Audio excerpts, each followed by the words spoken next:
ಅಸ್ಸಲಾಮು ಅಲೈಕುಂ ವರಹಮತುಲ್ಲಾಹಿ ವಬರಕಾತು. ವೀಕ್ಷಕರೇ, 10ನೇ ಮುಹರ್ರಂ ಆಶೂರಾ ದಿನ.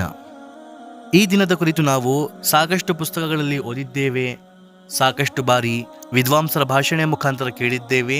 ಈ 10ನೇ ಮುಹರ್ರಂದಂದು ಹಲವಾರು ವಿಶೇಷ ಘಟನೆಗಳು ನಡೆದಿದ್ದವೆ.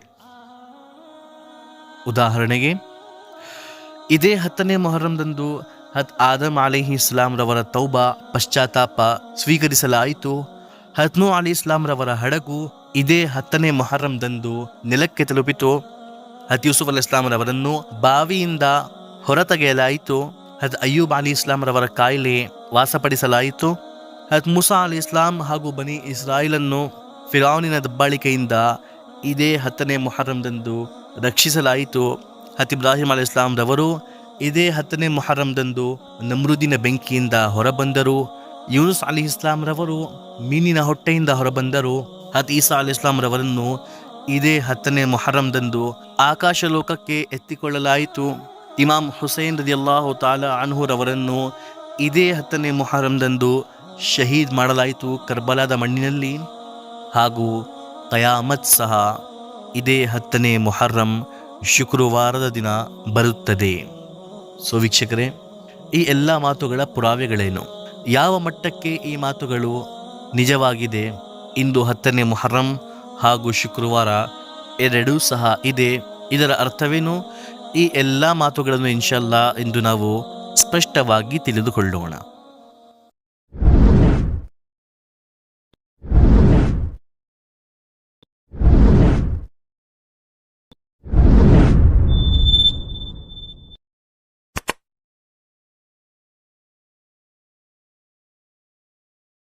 ಮೊಟ್ಟ ಮೊದಲದಾಗಿ ವೀಕ್ಷಕರೇ, ಹದೀಸಿನಿಂದ ಪುರಾವೆ ಇದೇ 10ನೇ ಮುಹರ್ರಂದಂದು ಅಲ್ಲಾಹ್ ಸುಬ್ಹಾನಹು ವ ತಆಲಾ ಮೂಸಾ ಅಲೈಹಿ ಇಸ್ಲಾಂ ಹಾಗೂ ಬನಿ ಇಸ್ರಾಯಿಲನ್ನು ಫಿರೌನಿನ ದಬ್ಬಾಳಿಕೆಯಿಂದ ರಕ್ಷಿಸಿದನು.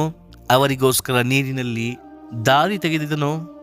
ಹಾಗೂ ಅದೇ ದಾರಿಯಲ್ಲಿ ಫಿರೌನ್ ಬಂದಾಗ ಅವನಿಗೆ ನೀರಿನಲ್ಲಿ ಮುಳುಗಿಸಿ ಅವನ ದಬ್ಬಾಳಿಕೆ, ಅವನ ದೌರ್ಜನ್ಯದಿಂದ ಬನಿ ಇಸ್ರಾಯಿಲ್ ಹಾಗೂ ಮೂಸಾ ಅಲಿ ಇಸ್ಲಾಂ ರವರನ್ನು ರಕ್ಷಿಸಿದನು.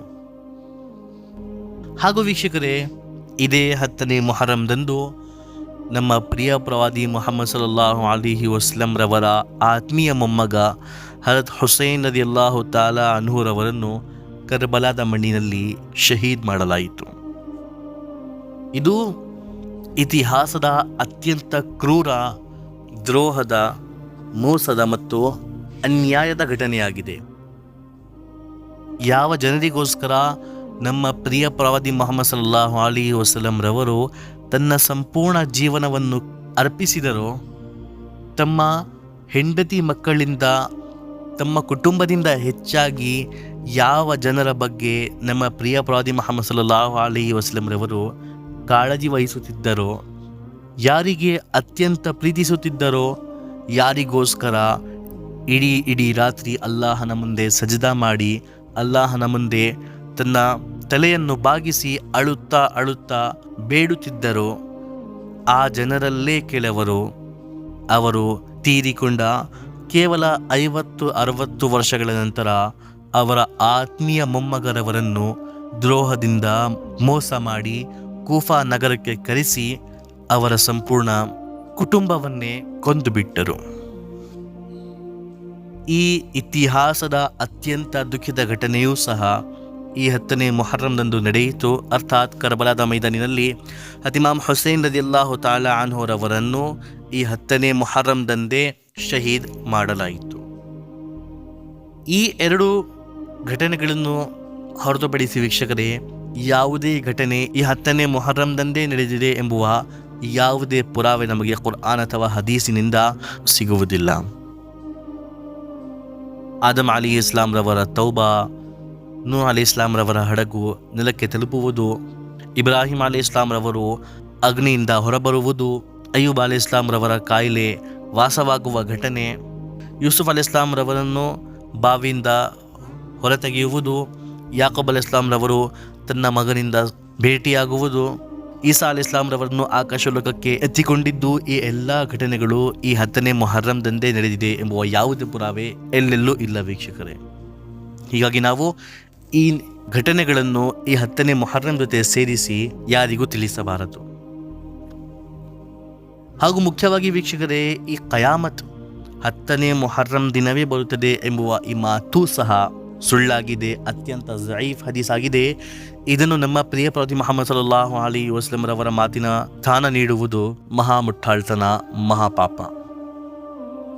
ಕಯಾಮತ್ ಯಾವಾಗ ಬರುತ್ತದೆ ಇದು ಯಾರಿಗೂ ತಿಳಿದಿಲ್ಲ. ಹದೀಸಿನಲ್ಲಿ ಶುಕ್ರವಾರವೇ ಕಯಾಮತ್ ಬರುತ್ತದೆ, ಶುಕ್ರವಾರವೇ ಈ ಜಗತ್ತಿನ ಅಂತ್ಯವಾಗುತ್ತದೆ, ಶುಕ್ರವಾರವೇ ಈ ಬ್ರಹ್ಮಾಂಡದ ಕೊನೆಯ ದಿನವಾಗಿರುತ್ತದೆ ಎಂಬುವ ಸ್ಪಷ್ಟತೆ ಹದೀಸಿನಲ್ಲಿ ನಮಗೆ ಸಿಗುತ್ತದೆ. ಆದರೆ ಅದು ಯಾವ ದಿನಾಂಕವಾಗಿರುತ್ತದೆ, ಯಾವ ತಿಂಗಳಾಗಿರುತ್ತದೆ, ಇದರ ಬಗ್ಗೆ ಯಾವುದೇ ಸ್ಪಷ್ಟತೆ ನಮಗೆ ಎಲ್ಲೂ ಸಿಗುವುದಿಲ್ಲ. ಕೇವಲ ಅಲ್ಲಾಹನಿಗೆ ಮಾತ್ರ ತಿಳಿದಿದೆ ಕಯಾಮತ್ ಯಾವ ತಿಂಗಳು ಮತ್ತು ಯಾವ ದಿನಾಂಕದಲ್ಲಿ ಬರುತ್ತದೆ. ಸೊ ಐ ಹೋಪ್ ನಿಮಗೆಲ್ಲರಿಗೂ ಈ 10ನೇ ಮೊಹರ್ರಂದಂದು ನಡೆದ ಘಟನೆಗಳ ಬಗ್ಗೆ ಎಲ್ಲವೂ ಸ್ಪಷ್ಟವಾಗಿ ಅರ್ಥವಾಗಿರಬಹುದು. ಇನ್ನು ಮುಂದೆ ಮಾತನಾಡೋಣ ಇನ್ನೊಂದು ವಿಡಿಯೋಲ್ಲಿ. ಅಲ್ಲಿಯವರೆಗೆ ಫಕತ್ ವಸ್ಸಲಾಂ.